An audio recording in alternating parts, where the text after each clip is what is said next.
Hi everyone, good morning po sa inyong lahat and then God bless po. Tuesday po tayo ngayon, walang pasok ang mga estudyante po ng Pangasinan yata. Ay habagat na naman po, apektado na naman po ang klase. Ingat po tayong lahat. Iba itong year na po ito talaga, no? More ulan. Akala natin El Nino yung mga binabalita. Hindi pala. Parang La Nina ang nangyayari. Maingay na po at nagpapa-electric pa na po ako ng mga nakasampay dyan sa taas ng bubong para may magamit akong hanger. Kapon may mga natupi na rin ako.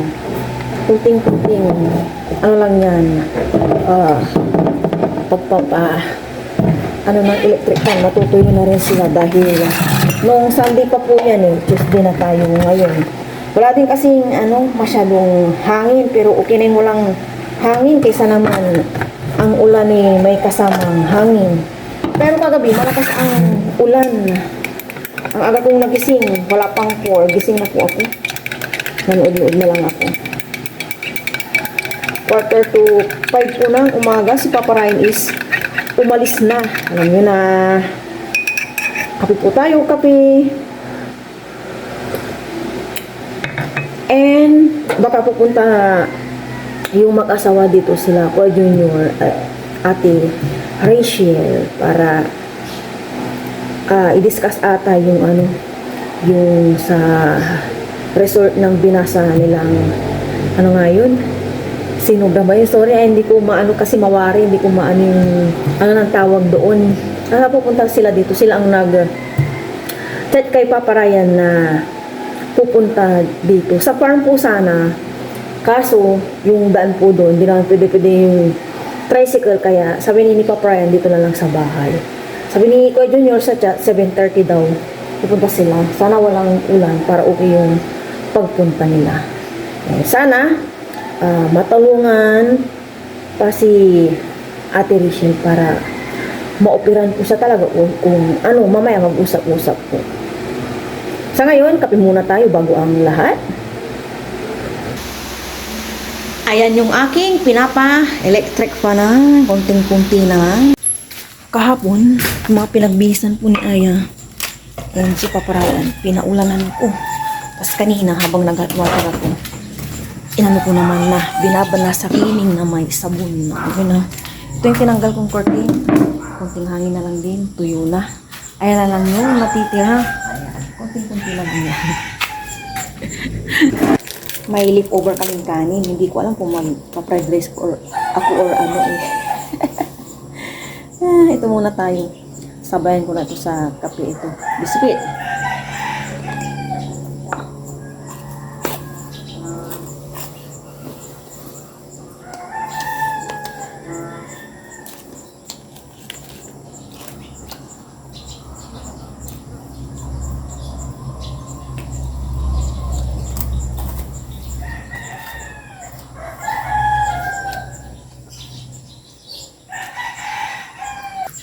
Ito po ang panahon.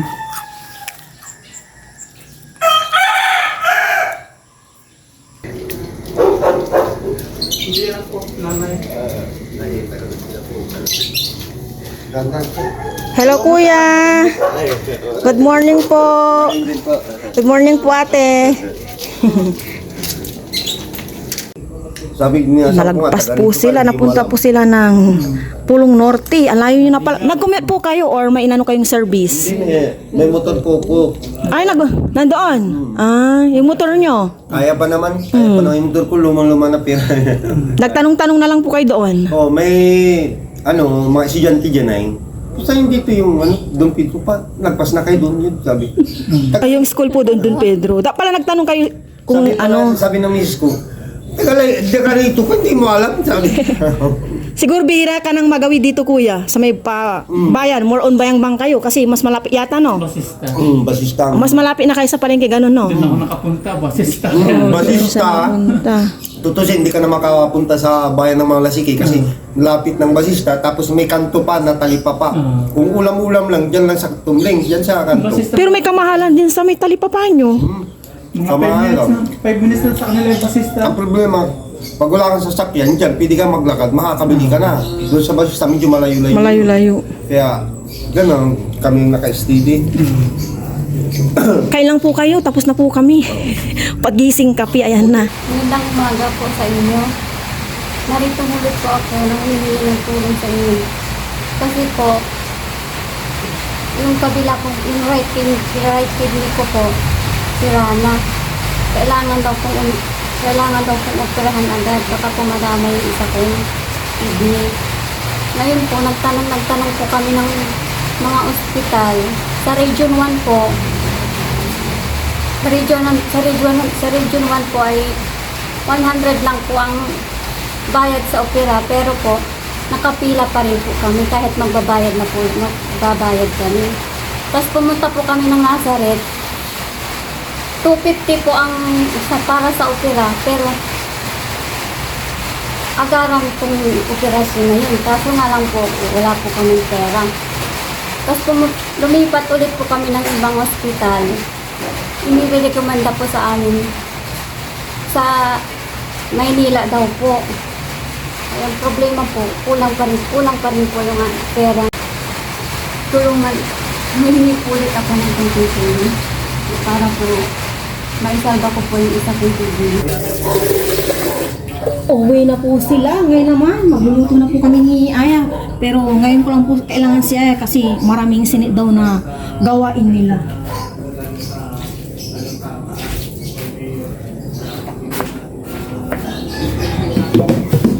Ugasan ko muna tong pork. Ako na ba naman po sa ano pang sa ugnayan ko. Diyan na ako sa may ano. Sige lang. Ano pa ba? Gabi, pipino. Gabi? Gabi. Gabi at saka ano lang. Ano? Yun lang. O Mayra, gabi, pipino lang. Pipino. Gabi kangkong, yun lang. Tsaka, nyug. Ako na magpipiga dito. Mga kayo mo lang. Ako na magpipiga. Gagaw ko naman. Ano ba yan?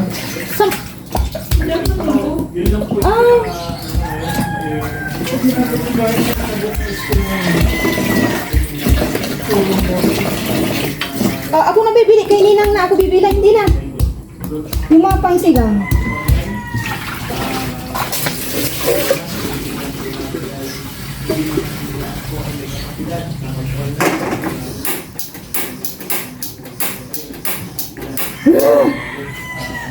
Basayan, mga basayan.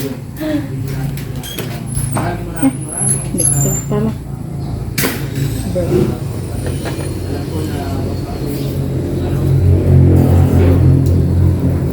Ikaw na lang. Sino ang bibili? Hindi na. Parang hindi ka lang isturbo.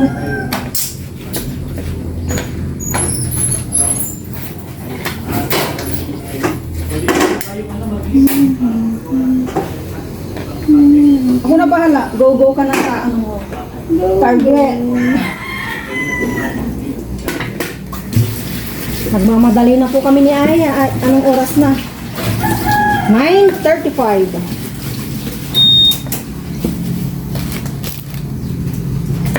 Babay po.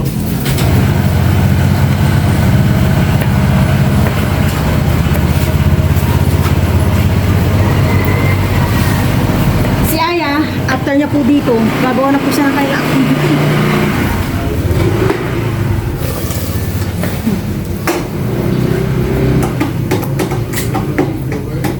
Ito na po yung na-prepare niya Aya, bawang sibuyas, and umuusok na po itong kaserolang may mantika. Isa na po tayo.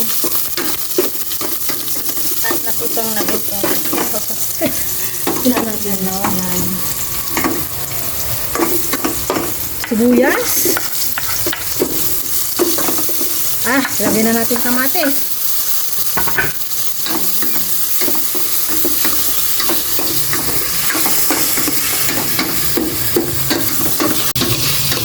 Ito nga, naalala mo pala yun. And pork para magisa, bago timplahan and everything. Okay, haluin po natin. Sana madaling matapos. Si Papa Ryan umalis na po, busy. Nag-aalala po siya sa isang baboy kasi nilalagnat or hindi kumakain po. Ayan. Isa muna natin maigi. Tapos, ito po yung panahon ngayon, makulimlim, tapos umaambon po. Ayun, nangangamoy pork na. Gisang-gisa na at nagsabaw na gawa ng kamatis. Ito, pwede ko na siyang timplahan. Pork cubes. And wait lang, sabaw muna. Tubig, bago ang salt. Sana umabot to sa aming lunch kasi 10 na. 10 na agad. Kung kanina, 9:30 or 9:14 sabi ko. Ngayon, 10 na. Oh my gosh. As in, yung mga pang-Ricardo ko, bibili lang, nalang pa ako dyan sa may Talipapa. Ninang ko po siya sa binyag. Yung aking ninang, ayan.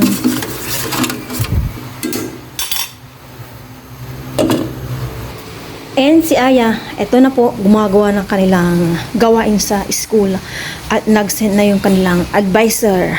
Kaya ako na lang po gagawa dyan ngayon. Ayan, busy-busyhan na po siya. Marami daw po. Napicturan ko na rin po siya gumagawa ng kanilang activity. Record po kasi na magpicture ang estudyante para alam na ginawa nila. Ayan, ginagawa na po ni Aya. Nakuha ko po ito dyan sa may gripo. Akala ko po wala akong makukuha. Nag-check ako. Ito pala nakuha ko fresh na fresh. Bali ang kukunin ko na lang siguro or bibilihin. Gabi. Gabi, 3. And itong radish, 55. O diba? Yung price talaga. Pakinuha lang ba ko yan? I-reuse ko yung plastic. Balatan ko lang to at magmerienda tayo. Si Aya still nagawa ng kanilang activity. Naku, sana may pasok na po bukas. Okay na po yung panahon. Kasi sama po nila ng Friday, wala nang postpone. And about po kay Rachel, hindi ko na po mag-aati kasi matanda pa pala ako. Magkaedad sila ni Papa Ryan, si Kuya Junior. Magkaedad naman kami. Pareho kami ng 1985. Regarding po kay Rachel, ang laki po ng kailangan po nila. 250 po. 250,000 po yung kailangan para sa kanilang operasyon. May natatabi pa po silang 36 and yung pina-Gcash kay Papa Ryan 2,000. 38 na. Yan. May 38 pa po sila. So, nasa pa yung kailangan nila. Pagpalagay mo ng 220 yung kailangan. Sana po matulungan po natin si Junior tsaka si yung kanyang asawa ba, si Rachel. Matulungan po natin siya para maoperahan na po siya. Nakakaawa din po, siyempre isa rin akong ina at babae. Naawa po ako sa kanya.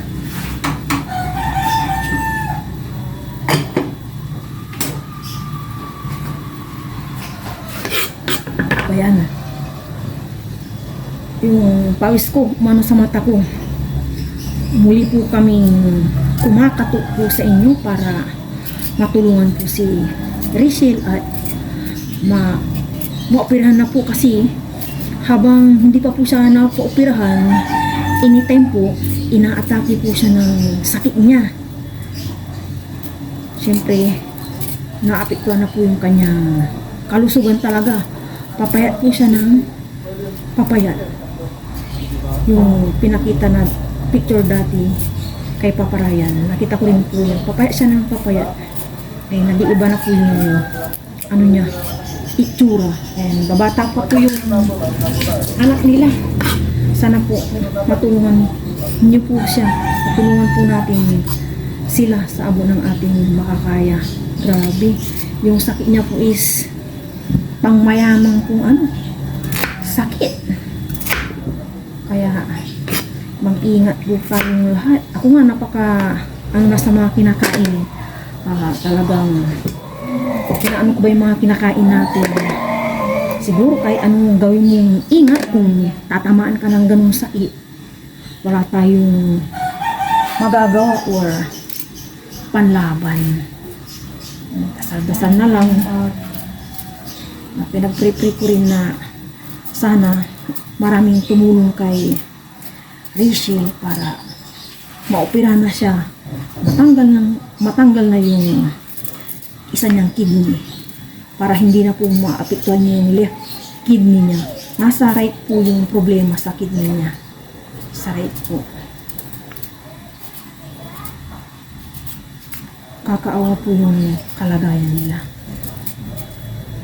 Lalo, ganun lang po yung trabaho nila. Kagaya nito, pag maulan, hindi po sila makakapag-trabaho. Siyempre, pag nasa labas, pera lang pag nasa loob po talaga. Na ano din po ako, nalulungkot din po sa sitwasyon po nila. Ngayon na nalaman ng pang-core opera na po talaga si Rachel. Nung una, stonogram po ba yun? Sorry, kung mali-mali po ako kasi hindi po ako familiar. Ayan, napaganon po ang mga nagbigay. Thankful and masaya po kami. Masaya din po si Papa Ray at nakatulong po siya.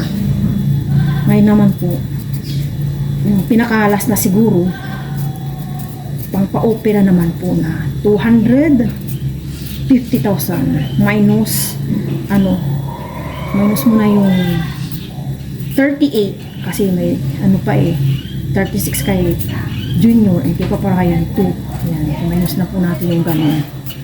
Sana po makatulong. Pero isipin po natin, ang laki-laki pong pera. Dasal po ng dasal, sabi ko nga kay Rachel.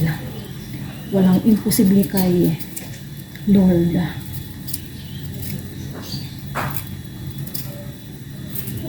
Mamaya ulit yung gas. Maligsan yan. Gusto mong magkape, kaya lang baka pawisan po ako. Ay. Sana to, nabato kumbaga sa Pangasinan, makulnat, maganda tong gabi. May gabi na ayaw po ni Aya eh. Yung basta may mga gabi na hindi okay. Gusto ko rin magtanim ng gabi sa farm. Saka na siguro, not now, kasi kami na po doon. Sa wakas, malambot na ang port. Ilagay ko na po itong gabi. Ayan. Gabi-gabi. Ayan. After mga 7 minutes siguro, eto namang radish. Mamaya na ako maglalagay ng sinigang mix powder. Ano ba yan? And dito, nag-hot water po ako. Para mamaya, ready na yung aming kape. Pero actually, eto na yung kape ko. Kalahati kanina. Kape po tayo, kape. Ayan, still study. Dumilim na naman. Ulan-ulan na naman to. Oh my gosh. Oh. Ilagay ko na po itong radish. Parang ang tagal namin hindi nagsinigang. Maglalagay na po ako ng sinigang mix powder. At gusto nang humigop ni Aya. Ayan.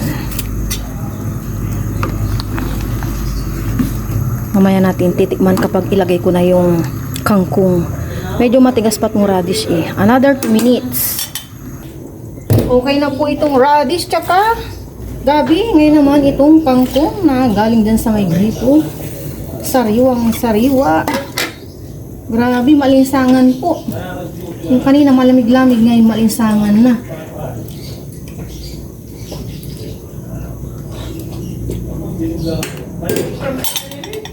Three minutes. Tikiman time. Kumulo na ito. Tikman po natin kung okay na lahat.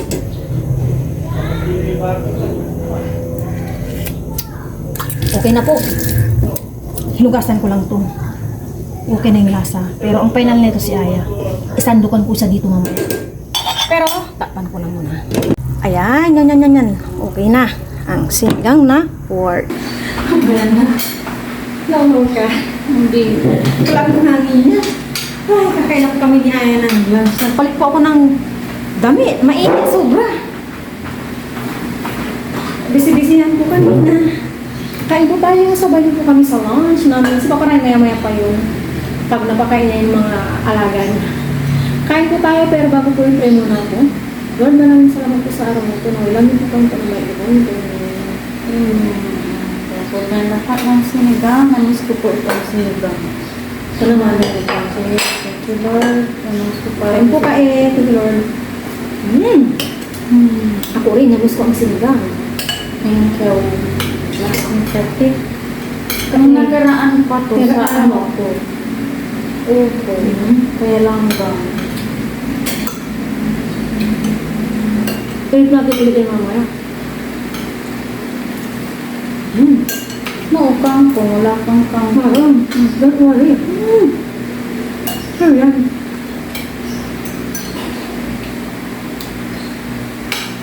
Pahinga, maaga yung magising. Wala tayong matutulog yan para maaga tayo magising. Nakalahati mo na. Oh, sige. Nakalahati mo na yung pinapagawa. Opo, tapos ko na yung sa science. Kasi nga, yung sinit na lang. Hindi pa po. May dalawa pa. Kaya mo yan.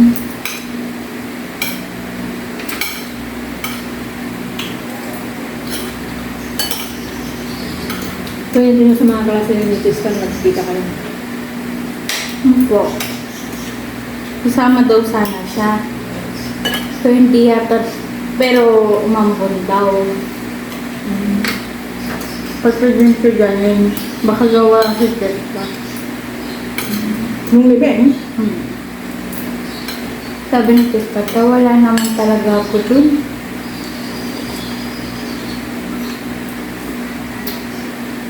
Kwento daw ng mama niya, mabinggo daw ako. Sabi ko, oo. doon lang din ako natutukang ha.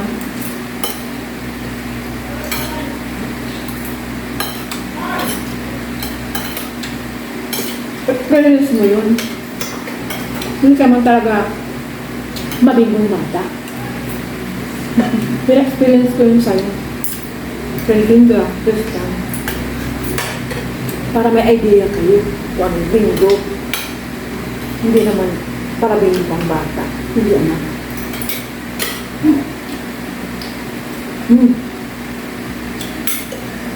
Mga leftover na ganito, ako po taga-kain. Pero minsan si Aya, minsan si Papa Ryan.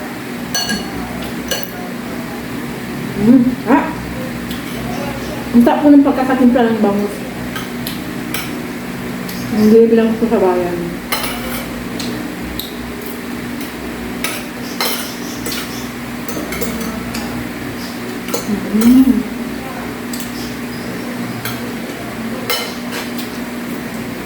Ang sarap.